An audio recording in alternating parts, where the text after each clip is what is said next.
ನೋಡಿದ್ಯಾಕ ನಿಮ್ಮತ್ತೆಗೆ ಎಷ್ಟು ಧೈರ್ಯ. ಇಷ್ಟೆಲ್ಲ ತಪ್ಪು ಮಾಡಿ ಸಿಕ್ಕಾಕೊಂಡಿದ್ರು ಹೇಗ ಅಹಂಕಾರದಿಂದ ಮಾತಾಡ್ತಾರೆ. ಇಷ್ಟು ದಿನ ಇವ್ರು ಒಳ್ಳೆಯವರು ಅನ್ಕೊಂಡು ಇವ್ರು ಹೇಳದ್ದೆಲ್ಲ ನಾನ್ ನಂಬದ್ನಲ್ಲ, ನಾನ್ ದಡ್ಡಿ ಕಡೆ. ಇವ್ರ ಸ್ಟೇಟಸ್ಸು ಇವ್ರ ಮರ್ಯಾದೆಗೋಸ್ಕರ ಇಷ್ಟೊಂದು ಚೀಪ್ ಟ್ರಿಕ್ಸ್ಗಳನ್ನ ಮಾಡ್ತಾರೆ ಅಂತ ನನಗ್ ಗೊತ್ತಿರ್ಲಿಲ್ಲ. ಭವಾನಿ, ಇಬ್ರು ಸೇರ್ಕೊಂಡು ನನ್ನ ಹೆದರ್ಸಕ್ ಬಂದಿದ್ದೀರಾ? ಅದೆಲ್ಲ ನನ್ ಮುಂದೆ ನಡೆಯಲ್ಲ. ನೀನೇನೆ ಅವಳು ಹೇಳೋ ಮಾತೆಲ್ಲ ಕೇಳ್ಕೊಂಡು ಸುಮ್ನೆ ನಿಂತಿದ್ಯಾ? ಮೊದ್ಲು ಸೆಕ್ಯೂರಿಟಿನ ಕರೆದು ಇವಳ ಕೈಯಲ್ಲಿರೋ ಮೊಬೈಲ್ನ ಕಿತ್ಕೊಂಡು ಅವಳನ್ನ ಆಚೆ ಹಾಕ್ಸು. ಇಷ್ಟೊತ್ತು ದೊಡ್ಡವರು ಅನ್ನೋ ಮರ್ಯಾದೆ ಕೊಟ್ಟು ಮಾತಾಡ್ತಿದ್ದೀನಿ ಅಜ್ಜಿ.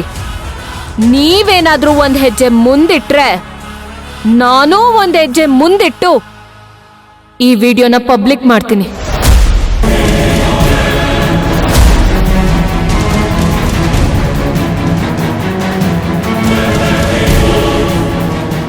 ವಿಡಿಯೋ ಪಬ್ಲಿಕ್ ಮಾಡ್ತೀನಿ ಅಂತ ಹೆದರ್ಸ್ತಾ ಇದೀಯಾ? ನೀನ್ ಹೇಳಿದ ತಕ್ಷಣ ನಾನು ಹೆದರ್ಕೊಂಡ್ಬಿಡ್ತೀನಾ? ಹೆದರಿಸ್ತಾ ಇಲ್ಲ, ಇರೋದನ್ನೇ ಹೇಳ್ತಾ ಇದ್ದೀನಿ. ಈ ವಿಡಿಯೋನ ಪಬ್ಲಿಕ್ ಮಾಡೋದು ದೊಡ್ಡ ವಿಷಯನೇ ಅಲ್ಲ. 10 ಸೆಕೆಂಡಿನ ಕೆಲ್ಸ ಮುಗ್ದೇ ಹೋಗುತ್ತೆ. ಈ ವಿಡಿಯೋ ಏನಾದ್ರೂ ಹೊರಗಡೆ ಹೋದ್ರೆ ಸೊಸೈಟಿಯಲ್ಲಿ ನಿಮ್ ಸ್ಟೇಟಸ್ ಏನಾಗುತ್ತೆ ಅಂತ ಸ್ವಲ್ಪ ಯೋಚನೆ ಮಾಡಿದೀರಾ?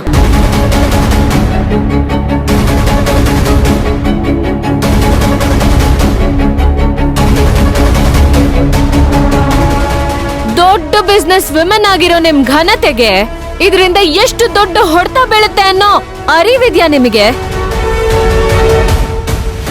ಅದಕ್ಕಿಂತ ಮುಖ್ಯವಾಗಿ ತಾಯಿನೇ ದೇವ್ರು ಅನ್ಕೊಂಡಿರೋ ನಿಮ್ ಮಕ್ಳ ಮುಂದೆ ಈ ವಿಡಿಯೋ ಪಬ್ಲಿಕ್ ಮಾಡಿದ್ರೆ ಅವ್ರ ದೃಷ್ಟಿಲಿ ನೀವೇನಾಗ್ತೀರಾ ಅನ್ನೋದನ್ನ ಒಂದ್ಸಲ ಯೋಚನೆ ಮಾಡಿ.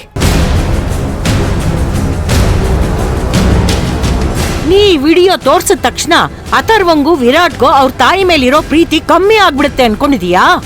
ಏನೂ ಆಗಲ್ಲ. ಹಾಗಂತ ನೀವ್ ಅನ್ಕೊಂಡಿದ್ದೀರಾ.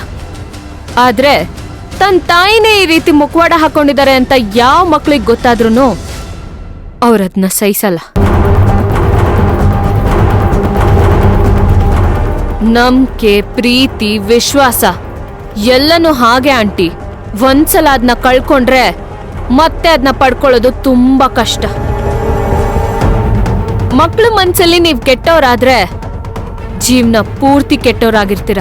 ಕೊನೆ ತನಕ ಅವ್ರು ನಿಮ್ನ ಕ್ಷಮಿಸ್ತಾರೆ ಅನ್ಕೊಂಡಿದ್ದೀರಾ? ಸಿಂಧು, ಇವ್ರುಗಳಿಗೆಲ್ಲ ಪ್ರೀತಿ, ನಂಬಿಕೆ ಅನ್ನೋದ್ರ ಬಗ್ಗೆ ಎಲ್ಲ ಪಾಠ ಮಾಡಿದ್ರೆ ಅರ್ಥ ಆಗಲ್ಲ ಕಡೆ. ಮನುಷ್ಯತ್ವನೇ ಇಲ್ದಲೇ ಇರೋ ಜನಗಳಿವ್ರು. ಬಾ ನಾವಿಲ್ಲಿಂದ ಹೊರಡೋಣ. ಹೋಗೋಕ್ಕೂ ಮುಂಚೆ ಬಗೆಹರಿಬೇಕಾಗಿರೋ ಸಮಸ್ಯೆಗಳು 1000 ಇದೆ ಅಕ್ಕ. 1 ನಿಮಿಷ ನೋಡಿ ಆಂಟಿ, ನಿಮ್ಮನ್ನ ಅಪರಾಧಿ ಸ್ಥಾನದಲ್ಲಿಟ್ಟು ನೀವು ತಲೆ ತಗ್ಗಿಸ್ಬೇಕು ಅನ್ನೋದು ನನ್ನ ಉದ್ದೇಶ ಅಲ್ಲ.